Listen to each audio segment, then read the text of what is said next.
नमस्कार, मैं पिंटू सिंह यादव आप सभी का स्वागत करते हैं भोजपुरी रिमझिम में। दोस्तों, आपको पता है कि कल्लू ने गाना गाया था, वो भी अनुपमा यादव के सामने स्टेज पर, और गाने का नाम था जादू जी के बेटी सपनमा में आती है। ठीक है, और ये गाना लगभग 5-6 दिन हो गया पहले इस गाने को गाया गया था और ये लगातार सोशल मीडिया पर घूम रहा था, तमाम जगहों पर घूम रहा था और लोग अपनी अपनी आपत्ति दर्ज कर रहे थे कि इस तरीके से खुलेआम मंच पर आखिरकार किसी कास्ट को लेकर गाना गाना कितना सही है।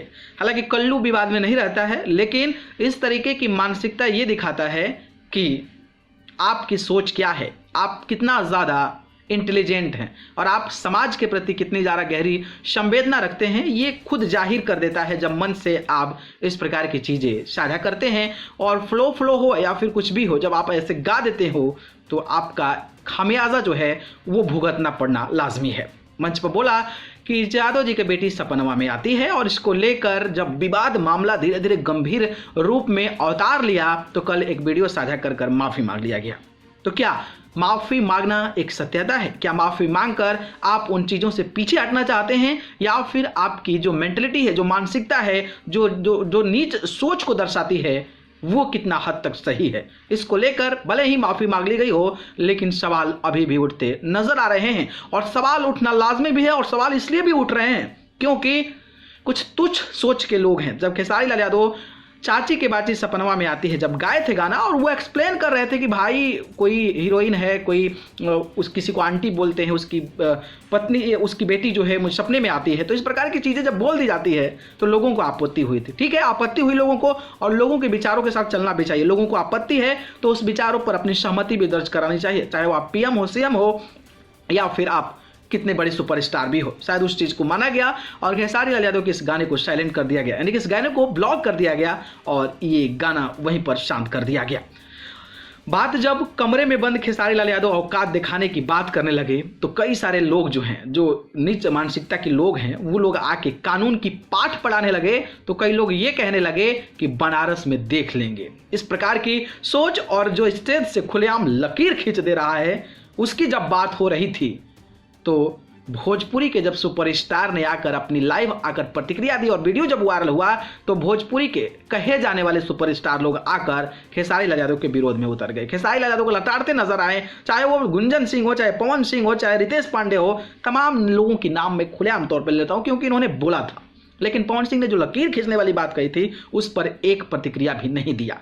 और जब बात कल्लू की आई तो कल्लू ने गाया स्टेज से कि जादू जी की बेटी सपनमा में आती है। किसी की औकात है, किसी की औकात है कि वो आकर इस पर प्रतिक्रिया दे अपनी, या फिर अपनी बातों को रखें, या फिर अपनी बातों को, विचारों को लोगों के सामने पेश करें। ये चीज़ दर्शाता है कि आप पारदर्शिता कर रहे हैं, आप जो हैं वो वन साइडेड हैं, आप जो हैं एक ग्रुपिज्म चला रहे हैं कि अगर आपके ग्रुप का या फिर आपके सपोर्ट का, आपके कास्ट का कोई अगर बोलता है तो उस पर नहीं बोलना है, लेकिन कोई और बोल देता है तो उस पर अपनी कड़ी प्रतिक्रिया देनी है, लाइव वीडियो साझा कर देना है, ये करना है, वो करना है। ये कितना हद तक सही है? मुझे पर्सनली लगता है कि वो किसी भी जाति को, यादव नहीं, किसी भी जाति के लोगों को अगर ऐसा लेकर गाया जाता है तो मुझे लगता है कि ये एक गहरी और नीच मानसिकता जो है वो दर्शाती है। और इस प्रकार की सोच अगर हमारे समाज में पलती है, फूलती है, खिलती है, तो समझिए कि हमारा जो समाज है वो डिस्ट्रैक्शंस की ओर जाता रहेगा। और इसको लेकर खेसारी लाल यादव ने भी आज फेसबुक पर लाइव बड़ी बड़ी स्पीचें दी। उन्होंने कहा कि इस प्रकार की चीज़ें नहीं होनी चाहिए, और उन्होंने भी यही सवाल उठाया कि जब हम कमरे में बंद करते हैं, कमरे में बंद कर कोई चीज़ बोलते हैं तो उसको लेकर लोगों को आपत्ति हो जाती है, लेकिन जब खुलेआम एक बड़े मंच पर जब इस प्रकार की चीज़ें बोली जाती है तो लोग कौन सा चूहे के बिल में घुस कर बैठ जाते हैं, ये उनके ऊपर नहीं रेंगता है।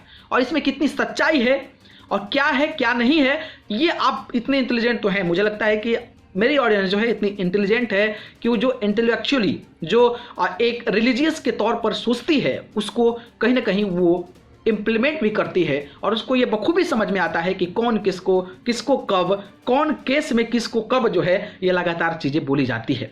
और एक खेसारी लाल यादव उनको लेकर लगातार पूरा भोजपुरी इंडस्ट्री सारे लोग कूद जाते हैं कि उसको बर्बाद कर दो, ये बोल दो, वो बोल दो, तमाम तरीके की चीज़ें सामने आती है। लेकिन एक कल्लू जब गाया तो उसको लेकर किसी की प्रतिक्रिया नहीं आया, फेसबुक पर आके माफ़ी मांग लिया, हो गया काम, दैट्स इट। माफ़ी मांगना इज़ नॉट अ सॉल्यूशन। माफ़ी मांगना आपको ये दर्शाता है कि आप जो हैं कोई भी गलत काम करें, माफ़ी मांग ले, गलत काम करें, माफ़ी मांग ले, दैट्स इट। बट मुझे लगता है कि अगर आप एक बहुत जमे कलाकार हैं, सुपरस्टार है, भोजपुरी इंडस्ट्री में आपका नाम है, तो भाई ऐसी मानसिकता और ऐसी सोच आपके अंदर आनी चाहिए कि आप एक ऐसी ठोस भाषा का इस्तेमाल करें जिससे हर समाज, हर वर्ग के लोग खुशी महसूस करें।